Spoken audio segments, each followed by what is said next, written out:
The call came at 2 a.m., jarring me from the deep sleep I'd earned after a 12-hour shift at the legal aid clinic. Aisha, my mother's voice pitched high with panic. Terrell's been arrested. I sat up, instantly awake. My younger brother arrested. Again. What for this time? I asked, already dreading the answer. It's a misunderstanding. Some fight at a protest. But they're saying terrible things, hate crimes, assault. It's all lies. Which protest? Silence. Then, quietly, the one at the mosque. My stomach dropped. The mosque protest. I'd seen it on the news. A group of extremists harassing Muslim families during Friday prayers. Counter-protesters had shown up. It had gotten ugly. Please tell me Terrell was with the counter-protesters, I said. More silence. Mom. Which side was Terrell on? He was confused. Those friends of his, they filled his head with nonsense. He didn't mean. Which side? Does it matter? He's your brother. I hung up and checked the news sites. There it was. 5 arrested in mosque harassment incident. Hate crime charges filed. My brother's mugshot stared back at me. 22 years old, face twisted with rage I didn't recognize, wearing a shirt with a slogan that made me physically ill. The phone rang again. This time, Dad. Don't hang up, he said quickly. Bail is set at $50,000. We need $5,000 for the bondsman. No. Aisha. Absolutely not. He harassed people at their place of worship. Muslim families. Children. He's our son. And I'm your daughter. The one studying civil rights law. The one who spends every day fighting against exactly what Terrell did. Blood comes first, my father said firmly. Family before politics. This isn't politics. This is hatred. We'll discuss this later. Right now, we need that money. Your mother's already at your apartment. What? But I could hear it now, someone at my door. I lived 20 minutes from my parents. She must have left before they even called me. I opened the door to find my mother with her spare key out, tears streaming down her face. Were you going to break into my apartment? I have a key. It's not breaking in. To steal from me? That's still theft, Mom. To save your brother. The money in your closet safe. We know you have at least $8,000 saved for law school. $9,000, actually. 2 years of scrimping, saving, working overtime at the clinic, and tutoring LSAT students on weekends. Every dollar earmarked for my final year of law school. That money is for my education. Education can wait. Terrell can't stay in jail. You know what happens to young black men in jail. I know what happens to Muslim families when they're terrorized at their mosque. I shot back. Some of them were my clients at the clinic. Refugee families who came here for safety. He didn't hurt anyone. He participated in a hate crime. My father appeared behind her, having driven separately. Aisha, be reasonable. He made a mistake. A mistake is forgetting to pay a parking ticket. This was a choice. Multiple choices. To associate with extremists. To go to that mosque. To harass innocent people. The charges will be dropped, my mother insisted. His lawyer says. What lawyer? Johnson and Associates. I knew them. They specialized in getting privileged kids out of trouble, usually by arguing youthful indiscretion or momentary lapse in judgment. They were expensive. How can you afford Johnson and Associates? My parents exchanged looks. We're taking out a second mortgage, my father admitted. For the lawyer fees. But we need bail money now. You're mortgaging the house for this? For our son. Your son who committed a hate crime. Alleged, my mother cried. It's alleged. Mom, it's on video. I've seen it. He's screaming at a woman in hijab while her children cry. That silenced her for a moment. Then, quietly, desperately, he's still our baby. He's 22. He's not a baby. He's a grown man who made terrible choices. Choices that boy Trevor led him to. Trevor Daniels? I knew that name too. Local neo-Nazi who recruited vulnerable young men online. How long has Terrell been hanging out with Trevor Daniels? A few months. We tried to tell him, but you know how stubborn. And you're just now intervening? After he commits a hate crime. We thought it was a phase. A Nazi phase? Don't be dramatic, my father said sharply. He's not a Nazi. He's confused. Dad, I've seen the posts he shared on social media before I blocked him. The replacement theory nonsense. The anti-immigrant rants. That's not confusion.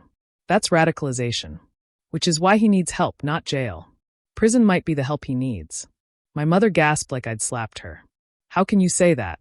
Because I've spent 3 years working with victims of hate crimes.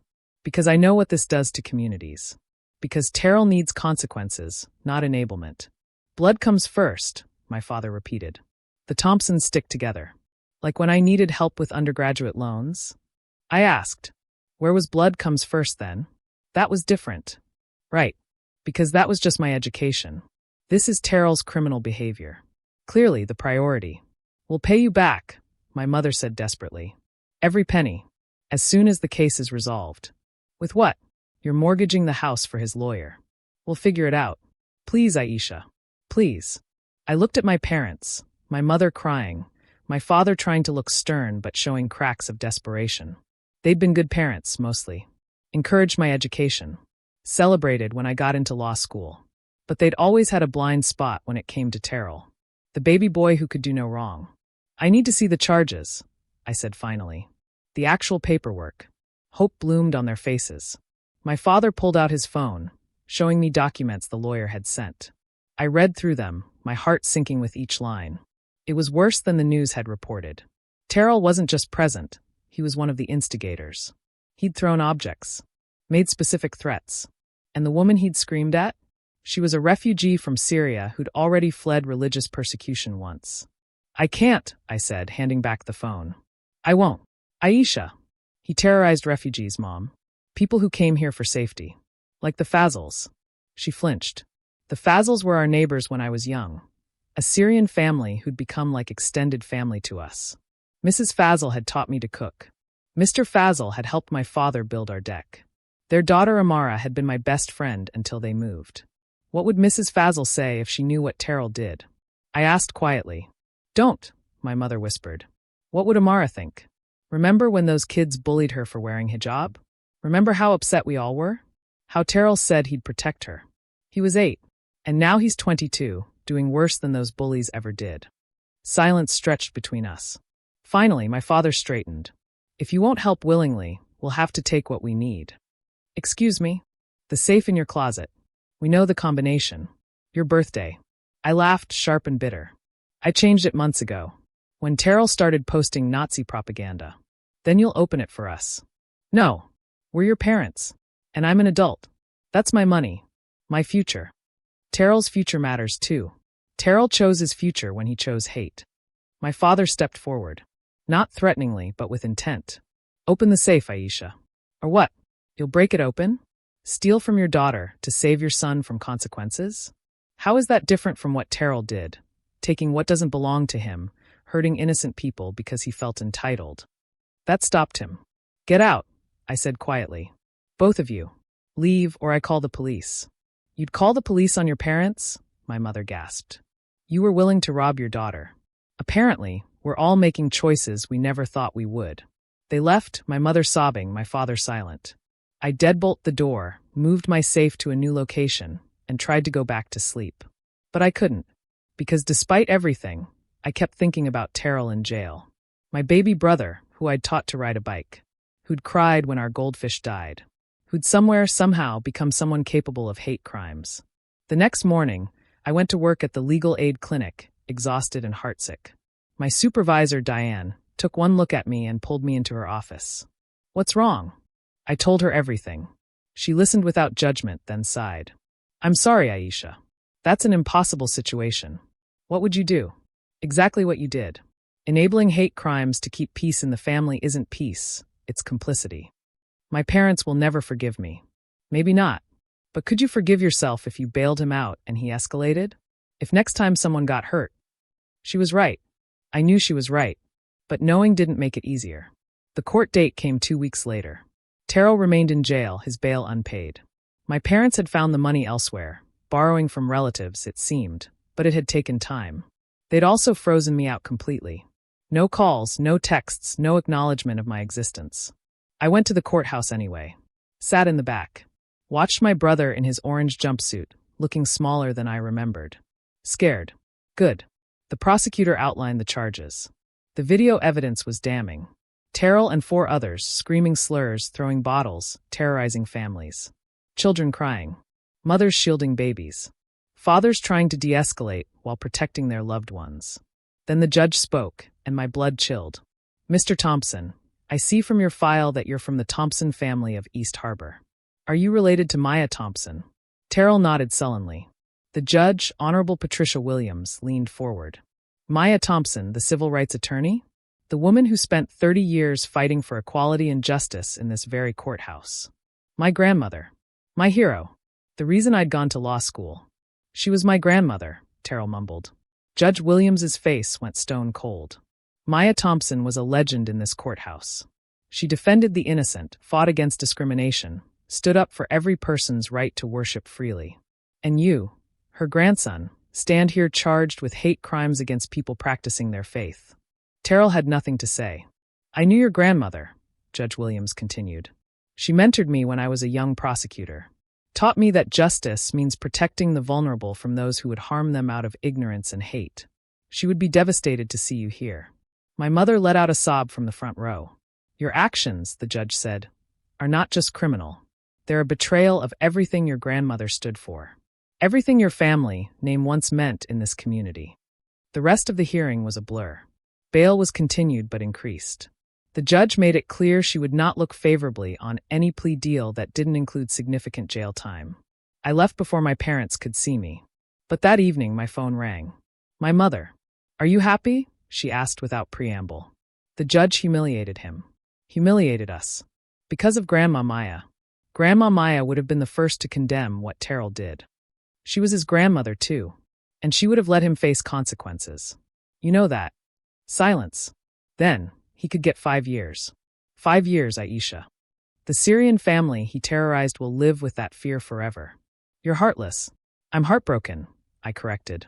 Heartbroken that my brother became someone who commits hate crimes. Heartbroken that my parents care more about protecting him than acknowledging his victims. Heartbroken that Grandma Maya's legacy is being tarnished by her own grandson. We failed him, my mother whispered. We must have. Maybe. But failing him doesn't mean failing his victims too. They deserve justice. And Terrell? Doesn't he deserve mercy? From the court? That's for Judge Williams to decide. From me? He'll get it when he shows genuine remorse. When he makes amends. When he proves he's more than his worst moment. What if he can't? What if prison breaks him? Then that's his consequence to bear. Just like losing my family is mine. She hung up. The trial happened 3 months later. I testified. Not for the prosecution, but as a character witness. I told the truth. That Terrell had been raised better. That he'd been radicalized. That I believed he could be redeemed but only through accountability. He was sentenced to 3 years, with possibility of parole in 18 months if he completed anti-hate programming. My parents haven't spoken to me since. But last month, I got a letter. From Terrell. Messy handwriting on prison stationery. Aisha. The anti-hate counselor made me write to someone I hurt. I started with the families from the mosque. Wrote 20 letters. Don't know if they'll read them. Now I'm writing to you. I'm sorry. For what I did. For what I became. For making you choose between your values and your brother. You were right. Blood comes first, but not the way Mom and Dad meant. You put your blood on the line, your family, to stand for what's right. That's real love. Not enabling. Truth. Grandma Maya would be proud of you. I'm going to try to make her proud of me too. Starting here. Starting now. Your brother, who's trying to earn that title again. Terrell. I've read that letter 100 times. Cried over it. Framed it. I wrote back. Told him about the new Syrian family at the clinic I'm helping. About the hate crime legislation I'm working on. About how redemption is possible but requires work. I haven't heard from my parents. Maybe I never will. They chose protecting Terrell from consequences over protecting his victims from harm. I chose justice over peace. But sometimes, late at night, I think about family dinners we'll never have. Birthdays I'll celebrate alone. The way my mother's face crumpled when I refused to open that safe. Blood comes first, they said. They were right. That's why I couldn't let my brother's blood stain our grandmother's legacy without consequence. That's why I chose the blood of the innocent over the blood of family. That's why I'll keep fighting for justice, even when it costs everything. Grandma Maya taught me that. And somewhere in a prison cell, maybe Terrell's finally learning it too.